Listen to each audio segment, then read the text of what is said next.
Every breath you take and every move you make, every bond you break, every step you take, I'll be watching you every single day. And every word you say, every game you play, every night you stay, I'll be watching you. Oh, can't you see? You belong to me.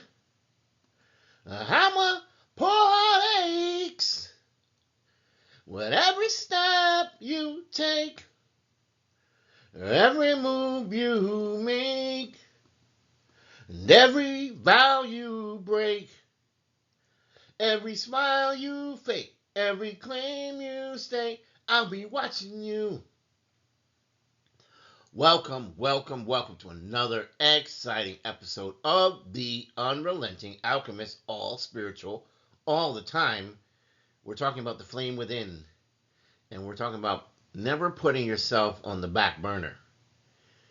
The middle way begins within you. In the landscape of Buddhist teachings, the path to awakening is often associated with compassion, humility, and non-attachment. However, these virtues are frequently misinterpreted as being some form of self-sacrifice or self-denial, some form of martyrdom, or the erasure of your individual needs. For many practitioners, especially those in modern societies steeped in hustle culture or codependent dynamics, there arises a dangerous misconception that to be good or spiritual is to always put others first, to dim your own light in service of others. Yet true Buddhism, rooted in the middle way taught by Buddha, warns against these extremes, including the extreme of self-neglect. In fact, the Dharma teaches us that to continuously abandon ourselves is not compassion, it's delusion. And so, through Buddhist philosophy and psychology, you have to realize that you must never put yourself on the back burner. Using insights from the Buddha's life, from the teachings of the Four Noble Truths, from the Eightfold Path, mindfulness practice, and the cultivation of loving kindness, metta, we're going to illustrate how honoring yourself is not selfish but sacred. You are the lamp through which the Dharma shines, and to let that flame go dim is to rob the world of your full presence. So let's talk about the first noble truth. Suffering includes self-neglect. At the heart of all Buddhist teachings lies the first noble truth. Life contains suffering, which is dukkha. The suffering is not merely physical pain, but it includes psychological and emotional wounds. Self-abandonment is chief among them. When we constantly silence our own voice to maintain peace, when we constantly override our own exhaustion to serve others, or delay our own dreams because we fear rejection, we are suffering in silence. Buddhism does not ask us to ignore this suffering. It invites us to sit with it, to examine it, and even without judgment. In the Satipatthana Sutta, the Buddha emphasizes mindfulness of body, feelings, mind, and mental objects as the foundation for the awakening. This includes being aware of the ways in which we bypass our own needs. Are you always the one who listens, or are you the one who never speaks your truth? Are you praised for your patience but feel inside invisible and resentful because you're being ignored? Recognizing the suffering of self-neglect is not self-centered, it is self-awareness. Just as a doctor cannot treat a wound without first diagnosing it, we cannot heal what we refuse to feel. Your pain matters. Your exhaustion matters. Your longing to be seen matters. And Buddhism gives you permission to name it. The second noble truth is the origin of self-neglect is attachment. The second noble truth teaches that the origin of suffering is attachment, or tanha. When it comes to self-neglect, this attachment often appears as clinging to approval, identity roles, external validation. You're trying to make others happy. You put yourself last because you're attached to being perceived as the strong one, the giver, the good child, the peaceful partner. These roles become spiritual masks that suffocate your own personal authenticity. The Buddha warned against such clinging. In the Anatta Lakkhana Sutta, he declares that the self is not a fixed permanent entity, but a composite of ever-changing conditions. Clinging to a static identity, even a noble one, inevitably leads to your suffering. Therefore, constantly sidelining yourself to fulfill a role, that's not virtue, that's bondage. To free yourself, you must gently release these attachments. Ask, what identity am I afraid to let go of? Who would I be if I let my needs matter? This is not egoism, it is liberation. When you untether your worth from how much you do for others, you begin to see that your own value is intrinsic. It's not transactional, not in any way, shape, or form. Look at the Buddha's own life. He did not stay in one palace, right? One of the most instructive parts of the Buddha's story is his departure from the palace. Born as the Prince Siddhartha, he had all the comforts of the world, status, family, power. Yet he felt the deep inner knowing that something was missing. Despite immense social pressure and a familial duty, he chose to walk away and seek truth. This act was not abandonment, it was alignment. The Buddha's choice shows us the importance of listening to our own inner voice, even when the world around us demands conformity. Had he stayed in the palace out of obligation, the world would have never received the beauty of the Dharma that he would bring to the world as a wandering sage. In the same way, you must not stay in the circumstances that shrink your spirit. Walking your path may require saying no, stepping back, or disappointing others, but it is not selfish, it is sacred. There are moments in your life when you must choose between pleasing others and honoring your soul. The Buddha teaches us to choose truth, and your truth is worthy of being heard. Let's talk about the Eightfold Path, the right effort that includes yourself. The Eightfold Path is the Buddha's prescription for liberation. Among its principles is right effort, which is sama vayama, the conscious cultivation of wholesome states, and the release of unwholesome ones.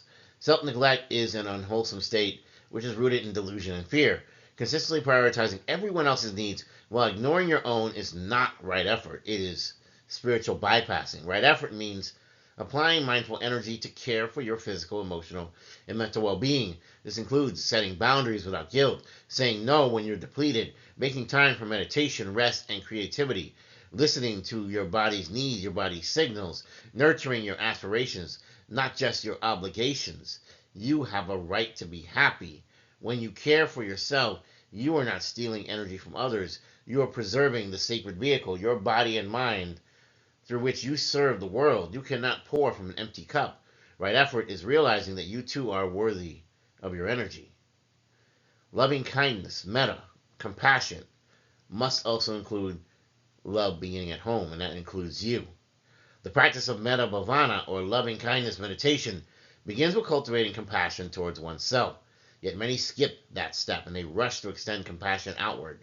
But how can you authentically love others when you have exiled yourself from your own heart?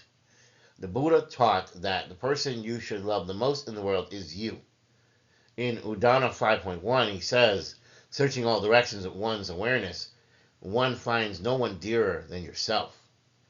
In the same way, others are as dear to themselves. This means that your needs are just as valid as everyone else's. The suffering you carry is just as important. When you abandon yourself, you create an internal war. But when you treat yourself with the same warmth you'd give a dear friend, that's when your peace begins. Practice metta by saying, may I be happy. May I be healthy. May I be safe. May I live with ease. This is not vanity. This is healing. Mindfulness and presence are equally important. Noticing when you disappear. Mindfulness, sati, is the cornerstone of Buddhist practice. It's not just awareness of the breath. It is awareness of how and when you leave yourself behind. Notice the subtle moments when you disappear. When you smile but feel hurt. When you agree but feel unheard. When you give but feel resentful. These are signs that the back burner has become your home. The Buddha said, what you frequently think about and ponder upon, that will become the inclination of your mind. MN 19 to be precise. If you frequently neglect yourself, you train your mind to see your needs as unworthy. But when you catch yourself in the act of self-erasure and you return to the present moment, you can interrupt that conditioning. You can say, I am here. I matter. I deserve presence. Mindfulness gives you back to yourself.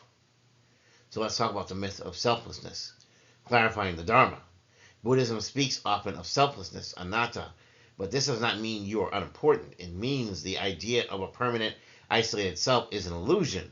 However, this is different from saying you don't matter. There's a danger in spiritual communities where selflessness becomes a tool for exploitation. People stay in toxic jobs that they are not happy in. People stay in toxic relationships they don't want to be in. People remain with institutions under the guise of being detached or egoless. But detachment is not indifference, and egolessness is not erasure. True selflessness arises when we understand interbeing, that you are part of the whole. You are not a sacrifice to it, and you should never be sacrificed to it. You are not meant to be fuel for other people's lives. You're not to be energy for the energy vampires. You are the flame too. When you care for yourself, you feed the Dharma within you, and that light illuminates others, not through depletion, but through radiance. So look at the Bodhisattva's balance, the compassion without collapse. A bodhisattva is one who dedicates their life to the liberation of all beings, but even bodhisattvas have to eat. Even Avalokiteshvara, the bodhisattva of compassion, is depicted with 1,000 arms, not one. Why? Because true service requires balance and strength. To be a bodhisattva, you must first be whole. If you try to save the world while abandoning yourself, you will burn out. You will become bitter. You will become performative. And soon you will put your own needs to the point where you are unhappy, but you're ignoring the unhappiness. The Dalai Lama often says, if you want others to be happy, practice compassion. If you want to be happy, practice compassion. Notice the balance. Compassion for others and compassion for yourself are not opposites. They are siblings. Serve, yes, but do not disappear. Your Dharma is sacred, protecting the spark. Each being has their own Dharma, a sacred inner purpose, a unique expression of life. When you consistently put yourself last, you delay your Dharma. So how will you ever finish your mission if you're completing everybody else's missions for them? What is the very medicine someone else needs? Is it locked up in the dreams you keep postponing? What if the poem, the business, the healing art, or song you carry is the light someone else is waiting to see, and you delay it because you're worried about others? In the Ituvaka, Buddha says, one who loves himself will not harm another. But the inverse is true. The one who loves others must not harm themselves either. You can't ignore your intuition. You can't dismiss your needs. You can't remain small. You can't dim your flame. Do not be humble to the point of hiding yourself. You must shine. You must be happy. To be happy for others, you have to be happy for yourself. In conclusion, you are not the back burner. You are the flame. The Buddha never taught martyrdom. He taught wisdom, balance, and the ending of suffering. To learn is to never put yourself in the back burner, because you are not rejecting compassion. It's the highest form of it. You are not selfish for resting. You are not unworthy for dreaming. You are not too much for asking. You are a being of infinite potential, and the Dharma cannot express itself if you're always standing behind the curtain of everyone else's expectations. Come forward. Sit at the table. This is your life. Light your lamp. Let it burn brightly. For when you honor your own sacred flame, others will truly remember theirs. And so, my collective, you are blessed, you are chosen, you are powerful. Walk forward knowing that heaven is all behind you. Your ancestors and the army of angels are beside you. Thank you for joining me in this sacred hour. This has been the Unrelenting Alchemist. Until next time, walk wisely, walk bravely, and when the dark calls, answer not with fear, but with fire and light. Let that fire be a happy life. And if I don't see you, good morning, good afternoon, good evening, and good night. Please don't forget to like, share, and subscribe. I love you.